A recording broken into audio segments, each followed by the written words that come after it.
मेरा नाम कली सोलंकी है। ये सब मेरे लोग हैं। अगर किसी ने इन लोग के ऊपर हाथ उठाया या गलत व्यवहार किया, मैं सबके घर पे आऊंगा और किसी को भी नहीं छोड़ूंगा।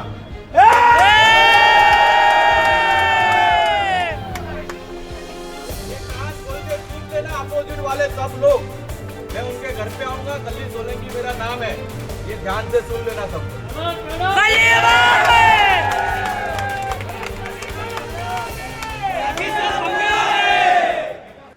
महाराष्ट्राचे मुख्यमंत्री देवेंद्र फडणवीस यांनी अशा प्रकरणात लक्ष घातलं पाहिजे की वारंवार विरोधी पक्षाच्या लोकांनाच लक्ष का घातलं जातं आहे.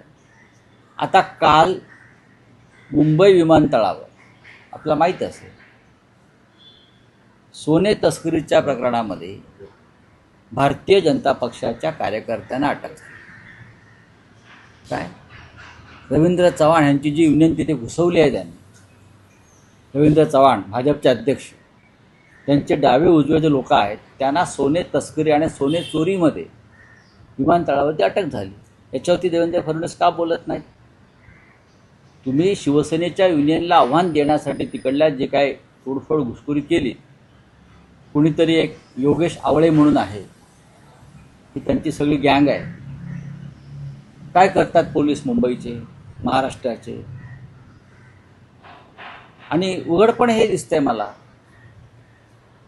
की भारतीय कामगार सेना शिवसेना प्रणित तिथे मजबूतीनं काम करत असताना रवींद्र चव्हाण एखाद्या गुंडासारखे तिथे घुसतात, पंचतारांकित हॉटेलमध्ये एअरपोर्टला धमक्या देऊन युनियन तोडतात. हे सगळे गुंड जे आहेत ते काय, त्यातले बरेच लोक हे सोने तस्करीमध्ये विमानतळावर त्यांना पकडण्यात आलेलं आहे. ह्याच्यावरती राज्याच्या गृहमंत्र्यांचं काय म्हणणं आहे का?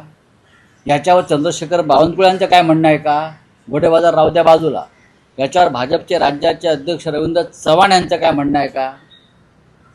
या गोल्ड स्मगलिंगचा, एअरपोर्टवरच्या गोल्ड स्मगलिंगवरती आपलं कंट्रोल राहावं म्हणून त्यांना तिथे युनियन पाहिजे स्वतःची. आता हे सूत्रधार, हे नवीन हाजी मस्तान कोण आहेत भाजपमधले, हे आम्ही सांगू का? विचारा रवींद्र चव्हाणांना. मुंबई विमानतळावर जसं मुंद्रा बंदरावरती पोर्टवरती ड्रग्स येतं मोठ्या प्रमाणात, ते कोणाच्या ताब्यात आहे? तसं इथे मुंबई विमानतळावर सोनं चोरी आणि सोने तस्करीच्या सातत्यानं घटना घडत आहेत आणि त्याच्यामध्ये भारतीय जनता पक्षाचे लोक सामील आहेत. आम्ही वारंवार सांगत होतो. काल ती कारवाई झाली आणि या सगळ्या गोष्टी आता उघड होतील.